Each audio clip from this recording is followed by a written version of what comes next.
제가 이제 DBS 강의를 많이 다니면서 제 안에 어떤 고민하고 생각했던 것이 있었어요. 그게 뭐였냐면은 우리가 그 네 가지 칼라 코딩을 하잖아요. 하나님의 구원 계획, 하나님의 성품, 성경적 관점, 계시가 하는데 여러분 성경을 공부하시면 알겠지만 성경마다 어떤 주제들이 있고 어떤 성경에서는 그 성경에서만 나와요. 예를 들어서 저희가 오늘 배우는 히브리서는 예수 그리스도만이 대제사장 되신다라는 주제는요. 다른 성경에 나와 있지 않습니다. 어디에만 나와 있냐면 히브리서만 나와 있어요. 그러니까 각 주제마다 어떤 것만 들어있는 것이죠. 그러니까 독특한 것이죠. 그러나 어떤 것은 하나님은 사랑이시다라는 것들은 창세기부터 요한계시록까지 다 들어가 있는 것이죠. 언약적 관점도 동일하게 창세기부터 계시록까지 다 들어가 있는 것이죠. 우리가 칼라코딩한 이것 자체도 동일합니다. 하나님의 계획, 하나님의 성품, 그리고 선교적 관점, 계시가 성경 안에 다 들어가 있어요. 그런데요, 어떤 성경에는 더 드러나는 게 있고 그 드러나는 것을 강조해 주는 게 있다는 것이죠. 그러니까 우리가 공부했던, 여러분 구약은 아직 안 배우셨잖아요. 우리가 이제 신약을 지금 공부하는 터이니까 구약을 예를 들어서 본다면 모세오경과 역사서는 이 하나님의 구원 계획과 하나님의 성품과 성경적 관점과 계시가 다 드러나 있지만 모세오경과 역사서에는 뭐가 더 강조되냐면요.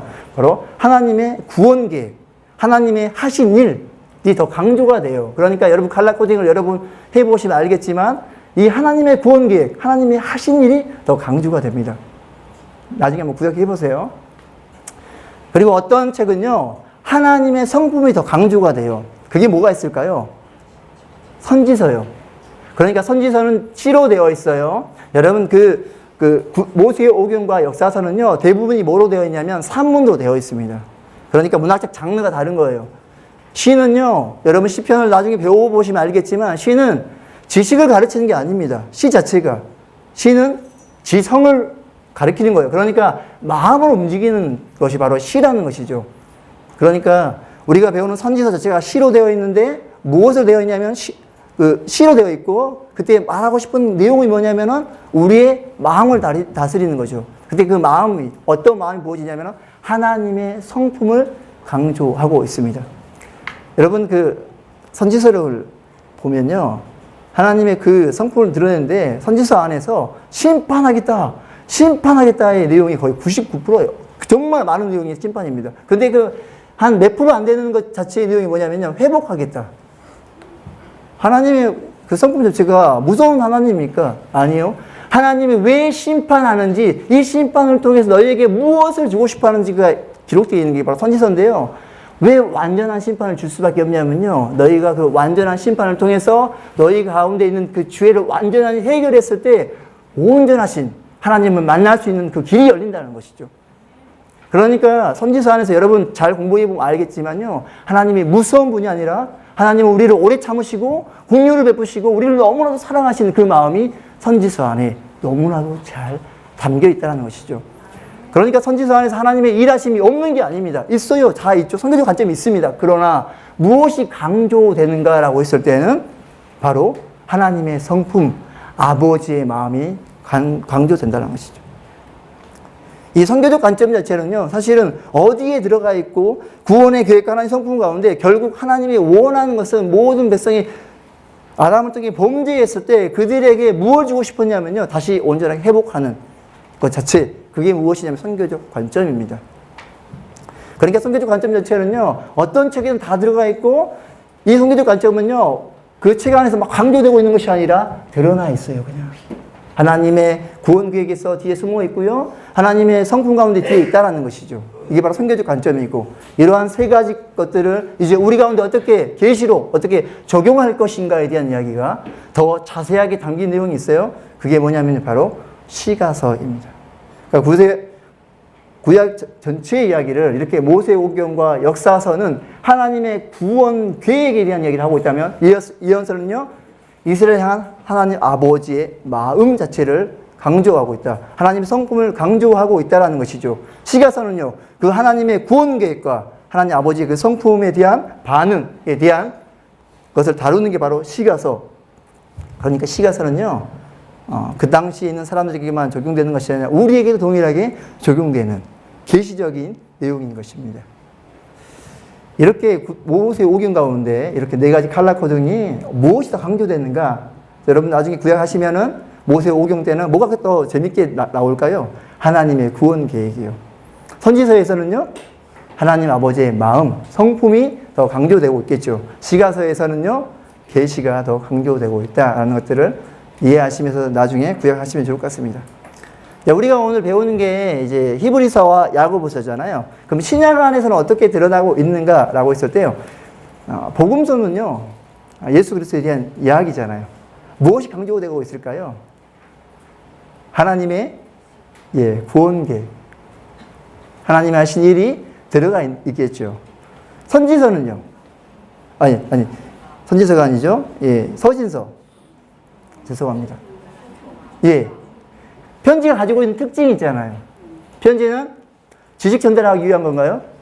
아니죠. 마음을 전달하기 위한 것이죠. 당연히 서신서도 독자에게 향한 저자의 마음이 있는데 그 저자의 마음 자체가 누구의 마음일까요? 하나님 아버지의 마음인 것이죠. 그러니까 우리가 오늘 배우고 있는 것 중에서 뭐가 더 강조되고 있을까요? 하나님의 성품 자체가 더 강조되고 있다고요. 그런다고 해서 하나님의 구원 계획이 없나요? 아니, 있어요.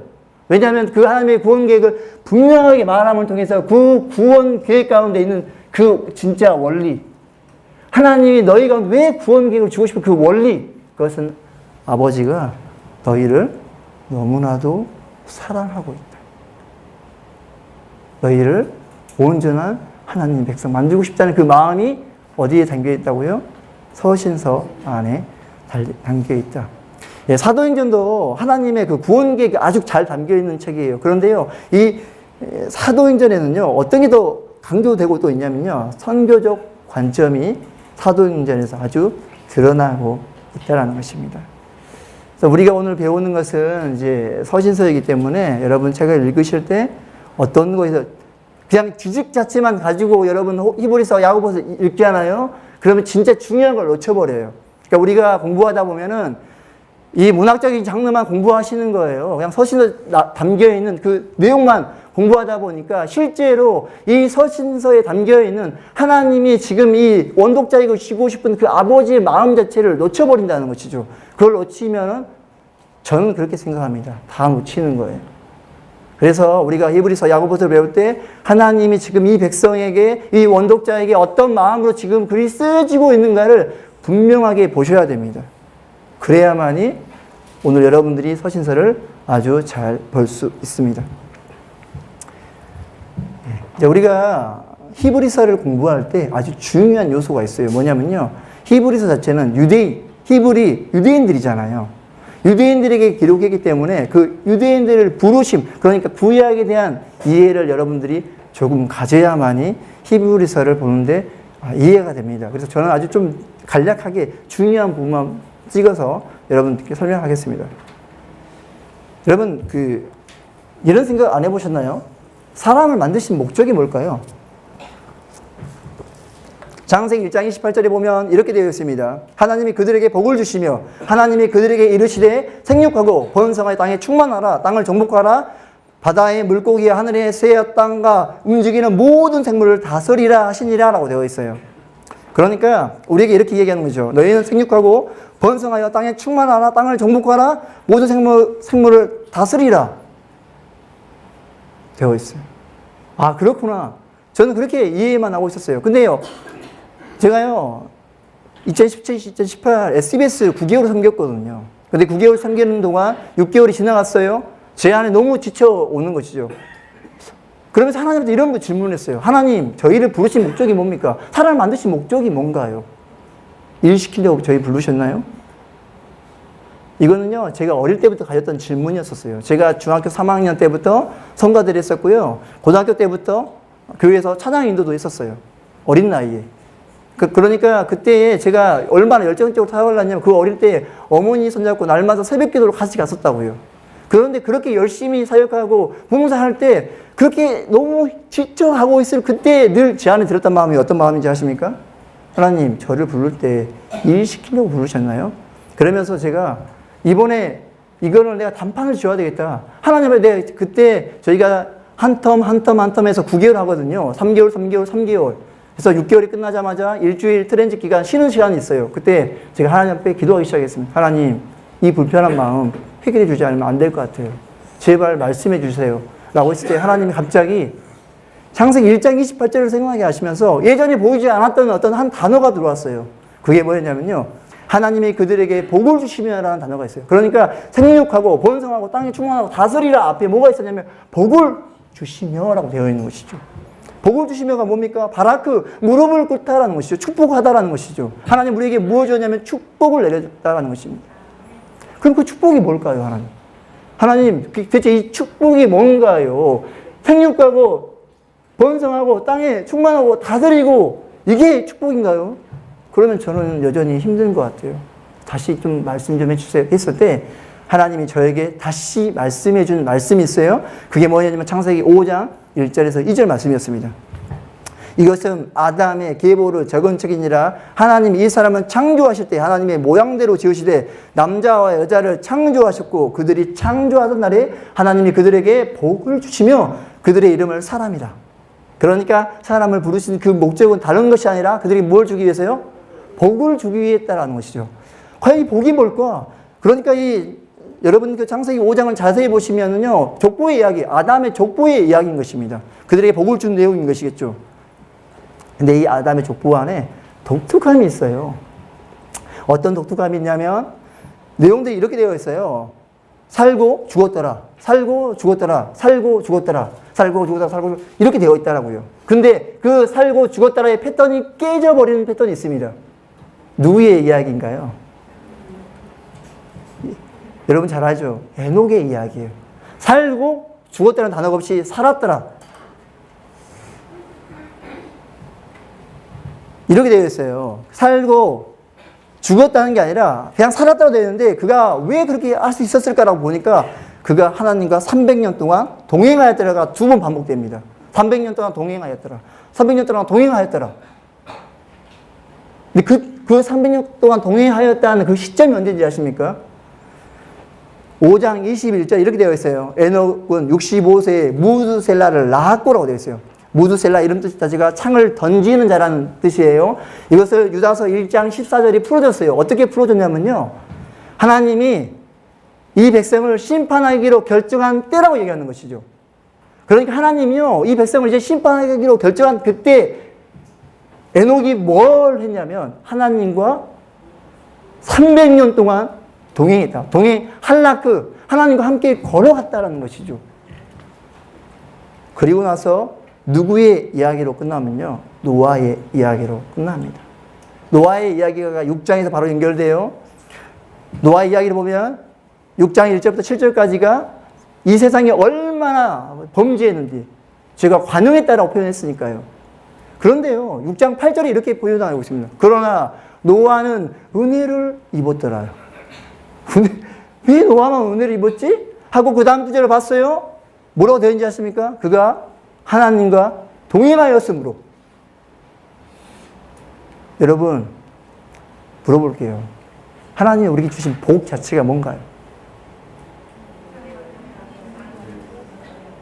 하나님이 우리와 너무나도 동행하고 싶은 것이죠. 여러분, 막 일 시키려고, 야! 이래! 이게 아니었어요.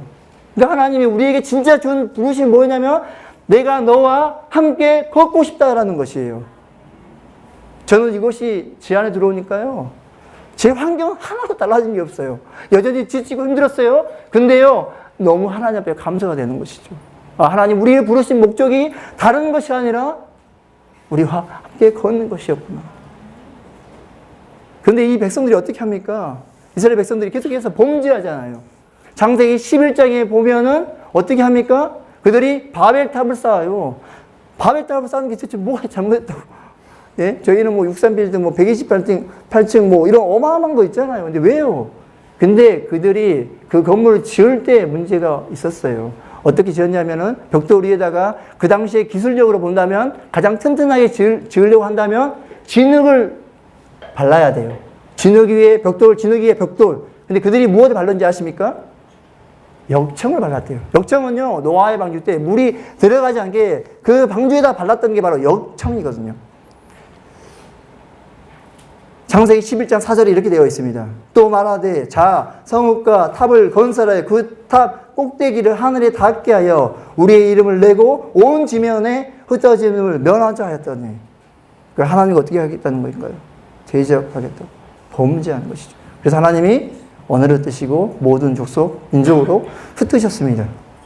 그래서요, 그 흩으심 때문에 하나님이 다시 선택한 게 있어요. 다시 어떠한 나라를 부릅니다. 그 나라가 누구냐면 바로 이스라엘인 것이에요.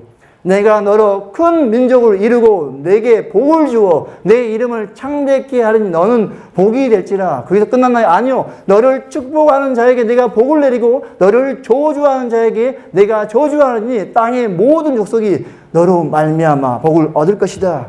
그러니까 복은 가까이 가는 것이고 저주는 오늘 보면 멀리 떠나버린다는 것이죠. 그러니까 아브라함과 함께하는 모든 사람들이 뭘 받냐? 복을 받게 된다는 것이죠. 아브라함만 복을 받게 되는 것이 아니라 이스라엘 민족만 복을 받게 되는 것이 아니라 모든 민족이 복을 받게 된다라고 하는 것이에요. 그래서 이 가지고 있는 이 민족의 독특한 부르심이 무엇이냐면 세계가 다 내게 속하였나니 너희가 내 말을 잘 듣고 내 언약을 지키면 너희는 모든 민족 중에서 내 소유가 되겠고 너희는 내게 대하여 제사장 나라 거룩한 백성이 되리라. 그러니까 하나님 앞에 동행하기 위해서는 가장 중요한 요소가 있어요. 뭐가 있으면 안 되냐면요. 레위기 말씀에 보면 이렇게 되어 있어요. 내가 거룩하니 너희도 거룩해라. 그러니까 하나님이 온전히 바라고 있는 것은 무엇이냐? 그 말씀을 통해서 너희의 그 죄악을 드러내서 그 죄악을 완전히 털어내고 누구 앞에 나올 수 있다? 하나님 앞에 나올 수 있다. 그래서 너희가 제사장 나라 거룩한 백성이 되어서 너희만 복을 받는 것이 아니라 모든 민족이 복을 받는 복의 통로의 역할이 바로 이스라엘의 역할인 것이었습니다. 그래서 이 민족이 이 모세의 오경을 통해 언약이 주어지고 백성이 성취가 되고 하나님의 주권이 이루어지고 그들이 하나님 앞에 나아갔을 때 실제로 실패한 경험이 있었어요. 그래서 다시 신명기를 통해서 다시 언약을 재확인을 통해서 하나님이 그 백성과 함께 하겠다고 이야기하셨던 거죠. 그러나 여호수아에서 그들이 하나님 말씀에 순종했어요. 어떻게 했습니까? 땅을 다 성취했었어요. 근데 여호수아 세대가 다 죽자마자 어떻게 됐냐면 사사기에 보니까 사사기 2장에서 보니까 그들이요 하나님을 알지 못하고 하나님이 하신 일도 알지 못했다라고 되어 있어요. 그러니까 이들이 갑자기 무너져 버린 것이죠. 믿음의 세대가 다 죽자마자 무너졌습니다. 왜 무너졌을까요? 사사기 21장 마지막 구절에 그때 왕이 없으므로 자기의 소견대로 행했더라. 그때 왕이 없었나요? 아니요. 이 이스라엘은요, 독특하게 하나님만이 왕이셨어요. 하나님만이 주권을 가지고 있었어요. 근데 그렇게 하지 못했다의 이야기가 사사기에 나와 있습니다. 실패의 이야기를 다루고 있는 것이죠. 그리고 나서 이제 사무엘이 나왔고, 이 사무엘이 있을 때에는 하나님과 함께 나아가는 그 나라가 되었었는데요. 사무엘 8장에 보니까 사무엘이 늙은 다음에 그들이 뭘 요구하냐면 왕을 달라고. 그들이 왕을 달라고 얘기합니다. 우리가 왕이었기 때문에 블레셋에 의해서 우리가 너무 힘들다. 왕을 뽑자.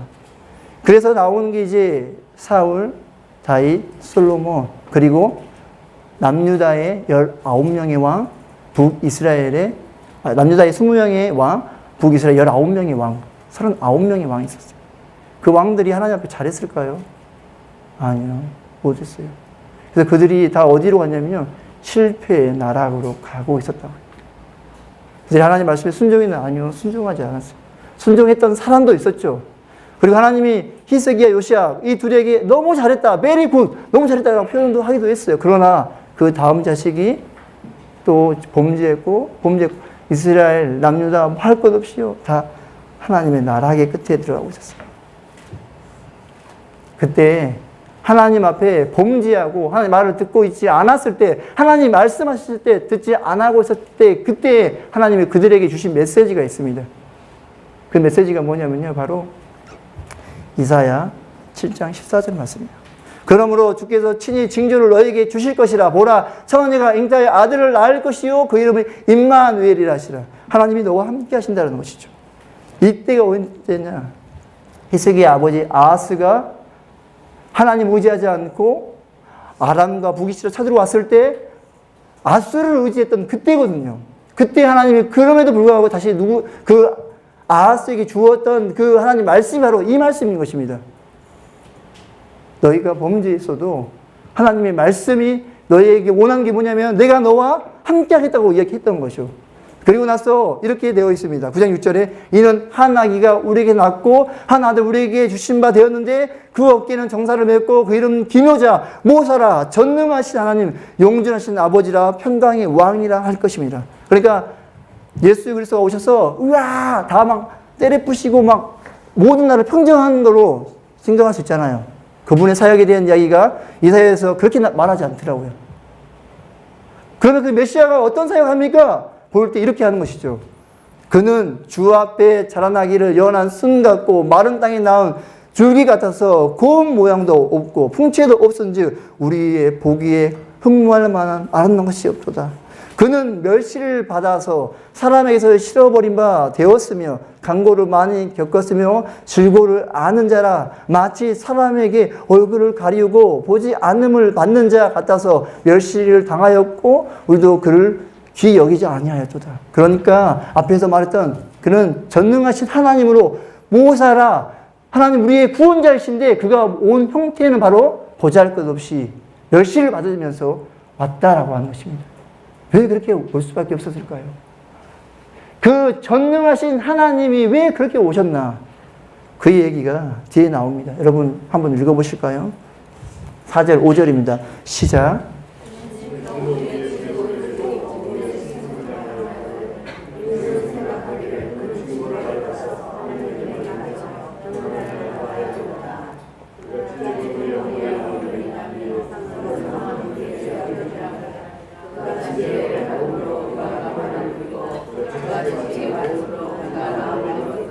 예, 또 계속 읽어보겠습니다. 시작.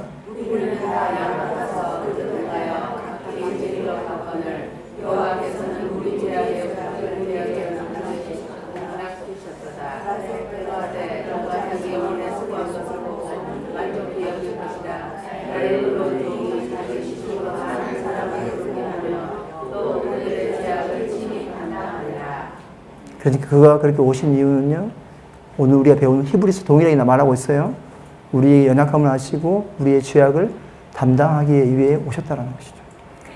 그러면서 이사야 92장 2절에 이렇게 되어 있어요. 오직 너희 죄악이 너희와 너희 하나님 사이를 갈라놓았고 너희 죄가 그 얼굴을 가리어서 너희에게서 듣지 않으시게 함이니라. 그러니까 하나님이 그들과 함께하고 싶어도 함께할 수가 없다고 얘기하는 거죠. 왜요? 그들이 범죄함 때문에 이야기하는 거죠. 죄악 때문이라고 얘기하는 것이죠. 하나님이 출애굽을 하고 나서 그들에게 주었던 그 명령이 무엇이 있었습니까? 다른 것이 아니었잖아요. 첫 번째 계명이 이 십계명의 첫 번째 계명이 너는 나 외에 다른 신을 내게 두지 말라. 나 외에는 내 얼굴 앞에 그 어떠한 것도 두지 말아라. 너와 나 사이에 그 어떠한 것도 두지 말라고 했을 때 그들이 이스라엘 백성들이 그 역사 안에서 계속해서 뭘 두었어요? 우상을 두었고 횡포를 두었고 거짓을 두었고 악한 것을 두었다는 것이죠. 그게 바로 죄악이었다는 것입니다. 그러나 하나님이 그럼에도 불구하고 그들에게 다시 너희에게 소망의 메시지를 줬다. 그게 무엇이냐면 바로 예수 그리스도예요. 너희가 실패하고 또 실패해도 나는 너희를 놓지 않겠다. 왜냐하면 내가 너와 함께하고 싶은 게 있기 때문에 너와 내 얼굴이 맞대고 대면하고 싶기 때문이라고 이야기하는 것입니다. 그러면서 히브리서 1장 1절부터 3절에 이렇게 되었어요. 옛적에 선지자들로 여러 부분과 여러 모양으로 우리 조상들에게 말씀하신 그 하나님이 이 모든 날 마지막에 아들로 우리에게 말씀하셨으니 이 아들을 만유의 후사로 세우시고 또 저로 말미암아 모든 세계를 지으셨느니라. 이는 하나님의 영광의 광채시요 그는 본체의 형상이시라. 그의 능력의 말씀으로 만물을 붙드시며 죄를 정결케 하는 일을 하시고 높은 곳에 계신 위엄과 우편에 앉아 있습니다. 그러니까 이 히브리서 안에서 아주 중요한 게 있어요. 하나님이 우리 가운데 말씀으로 계속해서 주시는데 그 말씀의 실체가 누구냐? 바로 예수 그리스도다. 이제 뒤에서 예수 그리스도의 이야기를 왜 이들이 강조하고 있는지에 대한 역사적인 배경들이 설명되고 있습니다. 그러니까 우리가 이스라엘 역사를 이해하고 하나님이 계속해서 말씀하셨다가 이 히브리서 안에서 아주 중요한 메시지라는 것이에요. 그 말씀하셨던 그 본질, 원래 그 실체가 누구냐? 바로 예수 그리스도다 라고 이야기하고 있다는 것입니다. 히브리서 이제 BRI를 하면요,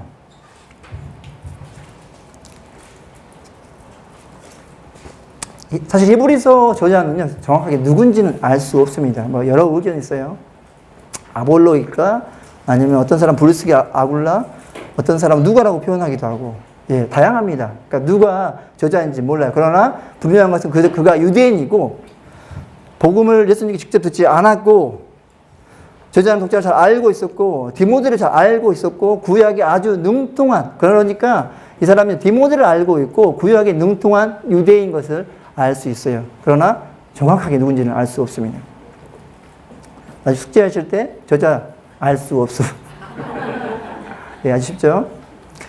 기록 연대는요, 그들이 지금 갖고 있는 상황이 어떤 상황이냐면요, 바로 고난이 있는 상황이었습니다. 그리고 디모데가 살아있을 때이고, 그리고 본문 안에서 성전 제도와 제사장 제도에 대한 언급이 있습니다. 그러니까 아직 성전이 파괴되지 않은 그때인 것이죠. 그때, 고난이 있을 때, 그때가 언제인가요? 네로 박해 때에 대한 이야기를 하고 있습니다. 그러니까 70년 이전 네로 박해 때에 이 글이 쓰여졌다는 것들을 알 수 있습니다. 저자는 사실 순자를 정확하게 언급하지 않고 있어요. 이제 야고보서 할 때 공동서신에 대해서 잠깐 설명하겠지만, 예, 보편적인 이라는 의미가 공동이에요. 그러니까 모든 사람에게 쓰여진 서신서인 것이죠. 유대인이고 복음의 1세대이고 믿는 자이고 전날에 큰 고난의 싸움을 경험한 자이고 큰 고난과 싸움을 하고 있는 자고 아직 피해까지 대항하지 않는 자에 대한 이야기를, 그들이 다 수신자입니다. 그러니까 로마의 박해를 받고 있는 유대인 그리스도인에게 쓰여졌다라는 것이죠. 이 원독자의 상황 자체가 어떤 상황이었을까요? 예, 박해를 받고 있었어요. 여러분, 로마 박해 가운데 정말 잔인한 박해라면 네로 박해하고 도미티안 박해를 이야기하잖아요. 네로 박해가 어떻게 시작했냐면 64년 7월 18일에 대화제가 일어났고, 그때 로마 시내 가운데 14개 가운데 10개가 불이 탔어요. 14개 가운데 10개가. 그러니까 어마어마한 것이죠. 그때 수많은 사람들이 희생당하고 그 화재를 통해서 많이 죽었다고. 그래서 사람들이 얼마나 분노하고 있었을까요? 그래서 그런 사람들의 분노 속에 이야기 속에 이렇게 들리는 것이죠. 네로가 불을 질렀다. 왜냐하면 그때 네로가 도시개발 계획을 하고 있었는데 그 불에 탄 지역이 도시개발 지역들이었었어요. 그래서 네로가 불 질렀다. 네로가 불을 질렀다. 그래서 네로는 어떻게 했을까요? 이것을 누군가에 돌려야 했었어요. 그 돌린 게 누구였냐면 바로 그리스도인이었습니다. 그때부터 박해는요, 화형당하고 찢기고 사자에게 죽임당하고 어마어마한 죽임을 당했어요. 여러분 혹시 영화 바울 보셨나요? 한번 보시면 그 고통이 얼마나 생생하게 기록되어 있으니까 한번 보시죠. 그런 가운데 있을 때 이 원독자들이 어떤 반응을 보였을까요? 여러분이라면 어떤 반응을 보이겠습니까? 네? 주님, 내가 죽겠습니다. 이런 사람도 있죠. 그러나 저 같으면요, 너무 도망가고 싶을 것 같아요. 너무 힘들 것 같아요. 그래서 그들의 반응은요, 이 죽음 가운데 두려움이 있는 것이죠. 그래서 시험을 받는 자들이 있었습니다. 왜 시험을 받느냐면요, 그들은 어떤 사람들이었냐면요, 바로 유대인이잖아요. 유대인들은 릴리기오, 리키타, 그러니까 로마에서 인증한 단체입니다. 유대교 자체가. 그래서 유대교를 하면은 유대인이잖아요. 너 기독교인이지? 유대인인데요. 유대교예요. 이렇게만 해도 고통을 피할 수 있었다는 것이죠. 무엇이 일어날까요? 배신하고 싶고 그냥 잠깐 유대교를 하고 되잖아. 이런 갈등하지 않겠습니까? 여러분, 저는 괜찮아요. 여러분 자식 키워보셨잖아요. 저희 아들, 딸이 죽임당한다고 생각해 보세요. 여러분 어떻게 하실래요? 한마디만 하면 되잖아요. 다 유대계예요. 그 한마디만 하면 되는 것이죠. 그들 자체가 무엇이 흔들렸을까요? 믿음이 흔들렸다는 것이죠. 뭐 때문에요? 고난 때문에. 그 믿음이 흔들리고 있는 그 사람들에게 지금 저자는 히브리서를 통해서 이렇게 이야기합니다. 믿음은 바라는 것들의 실상이요, 보이지 않는 것들의 증거니. 바라는 것들의 실상, 보지 않는 것들을 어떻게 우리가 믿어요? 어떻게 믿을 수 있겠습니까? 저자는 이렇게 이해하는 것입니다. 믿음으로. 믿음으로라고. 믿음으로 그들이 다 뭘 얻었다? 증거를 얻었다. 그 믿음 자체를 설명할 때 히브리서 11장 13절 이렇게 표현합니다. 믿음으로 모든 세계가 하나님의 말씀으로 지어진 줄 우리가 아나이니 보이는 것은 나타낸 것으로 말미암아 된 것이니라. 그러니까 그들이 믿었던 것 자체가 무엇이었습니까? 하나님의 말씀이었어요. 그러니까 이 히브리서 11장에 아담 빼고 다 기록되어 있잖아요. 아담만 보았고 나머지 다 들어서 알았던, 하나님 말씀을 알았던 그 사람들이 동일했다라고요. 원독자의 사람과 동일했어요. 그들이 고난이 와도, 역경이 와도, 환란이 와도 흔들리지 않았어요. 톱에 킴을 당해도 흔들리지 않았어요. 그 믿음의 사람들이. 왜요? 하나님의 말씀을 믿었기 때문이라고 얘기하는 것이죠. 그러면 그 하나님의 말씀을 받은 우리라고 얘기하는 것이죠. 하나님이 옛적의 선지자 통해서 말씀하셨고 우리에게 말씀하셨고 그 말씀을 하신 그분이 누구시냐? 예수 그리스도다. 히브리서 11장에서 그들은 약속을 받았지만 약속된 것을 받지 못했다. 그들은 그림자만 받았지만 우리는 실체를 받았다. 그들은 모형을 받았지만 우리는 진짜를 받았다라는 것이에요. 그 말씀 자체 요한복음에서는 이렇게 표현하고 있습니다. 태초에 말씀이 계시니라. 이 말씀이 하나님과 함께 계셨으며 이 말씀은 곧 하나님이시라. 말씀이 육신이 되어 우리 가운데 거하심에 우리가 그의 영광을 보니 아버지의 독생자의 영광이요 은혜와 진리가 충만하더라. 율법은 모세로 말미암은 것이요 은혜와 진리는 예수 그리스도로 말미암은 것이라. 본래 하나님을 본 사람이 없으되 아버지 품속에 있는 독생하신 하나님이 나타나셨느니라.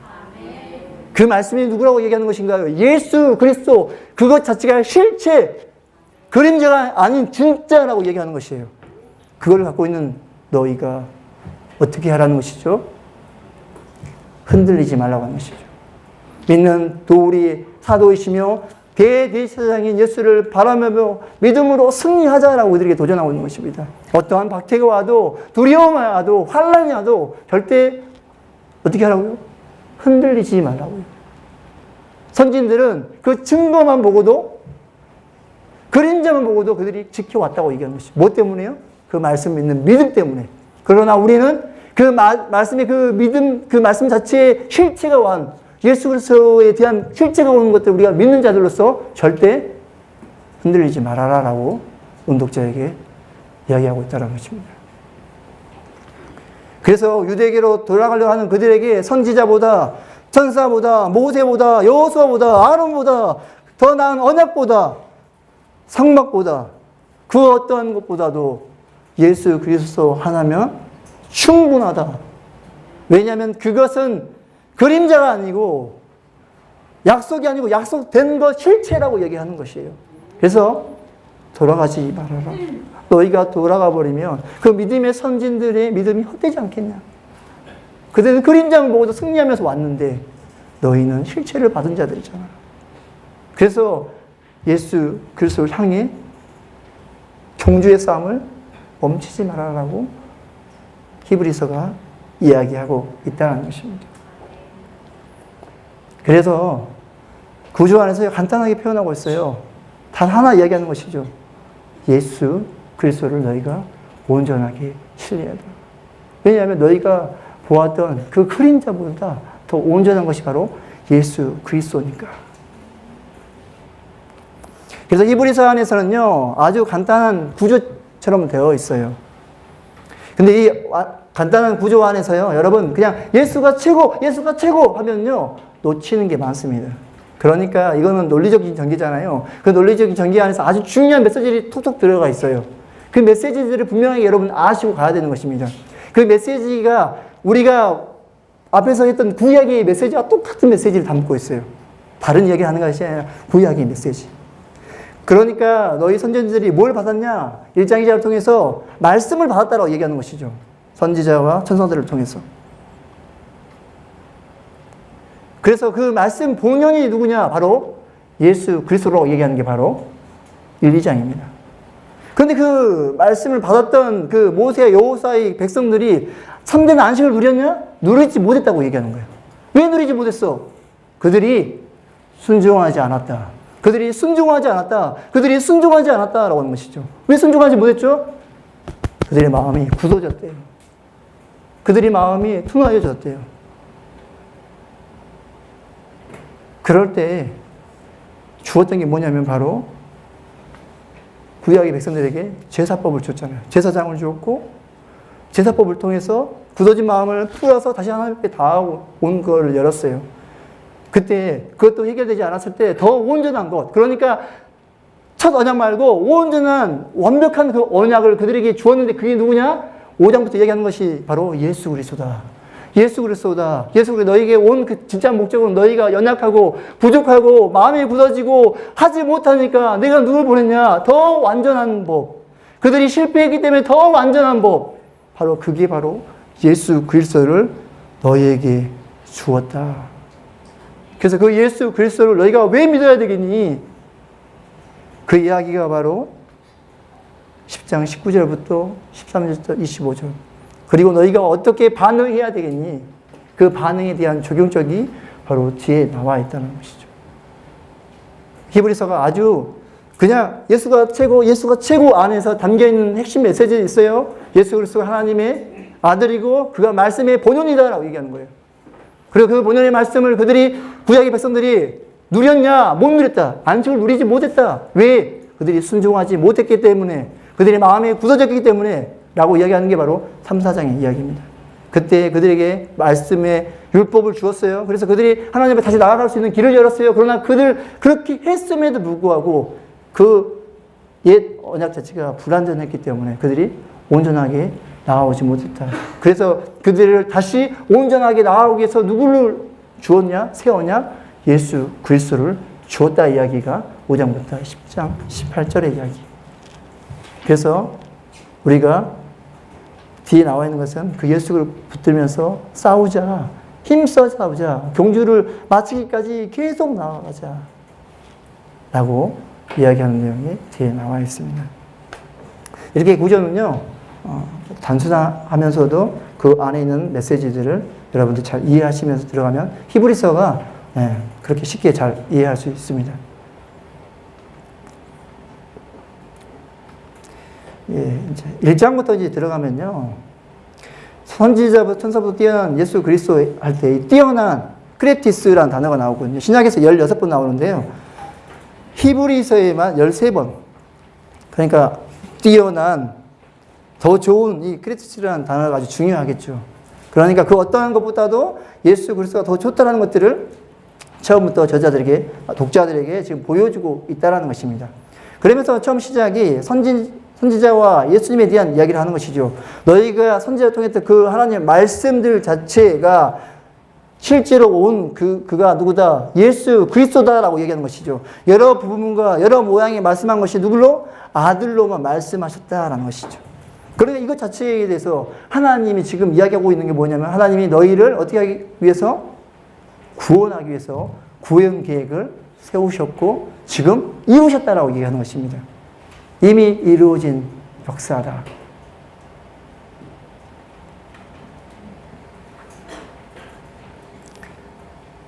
그러면서요, 1장 4절부터 14절까지가 천사와 예수님에 대한 이야기를 다루고 있어요. 그러니까 천사는 섬기는 영이고 예수님은 실제 하나님의 아들이고 창조자이고 하나님의 우편의 원수들을 봤을 되게 하시는 그분, 본연, 주체, 그러니까 천사보다 훨씬 뛰어난 그분 자체가 오셨다. 너희는 천사를 통해서 들었지만 실제적으로 그 말씀하신 본연 하나님 아들이신 그리스도가 오셨다라고 얘기하는 것입니다. 그러니까 온 독자들에게 지금 이야기하고 싶은 메시지가 뭘까요? 너희가 들었던 그 모든 하나님 말씀이 실제로 이루어진 분이 누구다? 예수 그리스도에 대한 이야기를 하고 있어요. 그때 이 천사들에 대한 일시성, 잠깐 너에게 보이지만 예수님에 대한 그 이야기는요, 온전한 왕권, 하나님의 아들에 대한 이야기를 다루고 있다는 것입니다. 예수님은 정체성 하나님의 아들, 천사는요, 그걸 섬기는 영. 그러니까 신약에 보면 사도행전 7장 53절에 보면 너희는 천사가 전한 율법을 받고도 지키지 아니하였도다 하니라라고 되어 있거든요. 그러니까 이 천사가 하나님 율법을 주었던 메신저였다는 것이죠. 그런데 그 메신저로 주었던 그것 자체가 온전했던 게 아니라 진짜 온전해서 완전히 오신 예수 그리스도가 더 최고라고 이야기하는 게 바로 1장 4절부터 14절의 메시지입니다. 그러면서 2장에서 이렇게 되어 있어요. 그러므로 우리는 들은 것에 더욱 유념함으로 우리가 어떻게 흘러 떠나지 않도록 함이 마땅하니라. 그러니까 우리가요, 지금 온독자 상황이 어떤 거냐면 고난이 오니까 흘려가 버리는 것이죠. 이 흘려가다는 오는 자체를 보니까요, 앞에 있는 것 자체 안전한 것을 붙잡아야 되는데 그걸 그냥 지나쳐버린 상태를 말할 때 바로 흘려 떠나갔다라고 해요. 그러니까 더 온전한 것이 앞에 있었어요. 앞에 있는데 그걸 보고도 그냥 지나쳐가 버린 거예요. 그렇게 떠내려갔다라고 이야기할 때 그 단어가 바로 흘러 떠내려갔다라는 단어를 써요. 그러니까 온전한 것 자체가 바로 예수 그리스도로 너희들이 잡았던 사람인데도 고난이 오니까 온전하지 않았던 유대교로 돌아가려고 하는 그들에게 돌아가지 말아라. 돌아가지 말아라. 돌아가지 말아라라고 그들에게 이야기하고 있다는 것입니다. 그 말씀 자체가 천사를 통해서 말했고 경고하고 법적인 호력이 있어요. 모든 범죄하고 순종하지 아니한 사람들에게 동일하게 공정한 복을 받는 것이죠. 그러니까 하나님 말씀에 순종하면 축복을 받고 순종하지 않으면 저주를 받게 되어 있다는 것이죠. 동일하게 너희가 큰 구원을 받았어요. 그런데 그 큰 구원 받은 너희가 온전한 것 자체를 너희가 확증한 바가 되었고 들었고 표적적 기사들과 여러 가지 능력과 및 자기 뜻을 따라 성령으로 나누어 주신 것으로서 그들과 함께 증언했음에도 불구하고 어떻게 했다고 우리가 구원을 등한시 여겼더라. 누구를 등한시 여긴 건가요? 예수 그리스도예요. 그 큰 구원 자체를 그들이 등한시 여겼다. 그러니까 그들이 순종하지 못했다라고 얘기하는 것이죠. 그랬을 때 2장 5절부터 18절 그렇게 순종하지 못하고 불순종한 그들에게 예수님이 오셨어요. 그 오셨을 때 왜 오셨냐? 모든 사람을 위하여 죽으심으로. 왜 오셨어요? 예수님의 죽음으로 마귀를 멸하시려고 우리를 잡고 있는 그 어둠의 권세를 다 깨뜨리기 위해서. 그래서 그가 고난을 통하여서 온전하게 되었고 그 고난을 통해서 하나님 하신 일이 무엇이냐면 그 시험을 받는 자들, 능히 연약한 자들을 신이 도우시기에 오셨다. 그러니까 원독자들이 넘어지고 또 넘어지잖아요. 예수 그리스도 붙잡고 싶은데 고난 때문에 포기하고 싶은 거잖아요. 배교하고 싶은 거잖아요. 그런 그들에게 하나님이 그럼에도 불구하고 너희 연약함을 아신다. 그래서 예수님이 십자가에 달려 돌아가셨다. 그 고난을 당하셨다. 왜? 너희의 연약함을 알고 있기 때문에. 그래서 우리의 허물 때문에, 우리의 죄 때문에 이사야에서 이야기한 것 같이 그렇게 십자가에 달려 돌아가셨다. 우리의 죄 때문에, 우리의 죄 때문이라고 얘기하는 것이죠. 그러니까 이 메시지가 현재 이스라엘의 역사의 이야기를 하고 있는 거잖아요. 근데 이 모습 자체가 현재 우리의 모습하고 동일한 것이. 그래서 그들에게 예수 그리스도가 누구냐? 하나님 말씀 그 자체의 신성이고 예수 그리스도 왜 인성을 오셨냐? 우리의 죄악을 담당하기 위해서 너희 연약함을 알기 때문에 예수님이 인성으로 제사장으로 오셨다. 그러니까 제발 흘려 떠나려가지 말아라. 제발 그 말씀을 등한시 여기지 말아라라고 지금 말씀을 받고 있는 원독자에게 주고 있다는 것이죠. 이 말씀 앞에 하나님이 이 백성들을 얼마나 사랑하시는지, 그리고 이 말씀을 통해서 그 당시 원독자를 하나님 얼마나 사랑하는지, 이 말씀을 통해서 하나님이 우리를 얼마나 사랑하는지. 제가요, 자녀가 없을 때 하나님의 사랑에 대해서 잘 이해함이 잘 없었습니다. 근데요, 자녀가 생기니까 이해가 되는 거예요. 제가 이번 주에 제주에 에스라, 니에미야, 에스더 강의학과 왔거든요. 그리고 이제 바로 천호동 교회에 왔는데요. 일주일 동안 아들, 딸을 못 봤습니다. 전화할 때마다 아들, 딸이 저한테 그래요. 아빠 보고 싶어, 보고 싶어. 저희 딸은 보고 이렇게 합니다. 근데 그걸 들은데요. 너무 가슴이, 울렁거리더라고요. 근데 갑자기 저에게 하나님 말씀하셨어요. 내가 너를 그렇게 사랑하고 있다. 내가 우리 아들, 딸을 사랑하는 것보다 더 많이 나를 사랑하고 있다라고 얘기하시는 거죠. 이거를 받은 사람들이죠. 그때만 아니라 우리에게도 동일하게 하나님 여전히 우리를 사랑하고 있다. 이 은혜를 우리가 갖고 있는 사람들. 고난이 와도 여러분 멈춰 서겠습니까? 그 말씀 등한시하게 하실래요? 흘려 떠나려 가겠습니까? 아니요. 우린 그럴 수 없는 것이죠. 왜냐하면 하나님이 우리를 얼마나 사랑하는지를 우리가 잘 알고 있기 때문에 그런 것이에요. 그렇게 도전하고 있는 것입니다.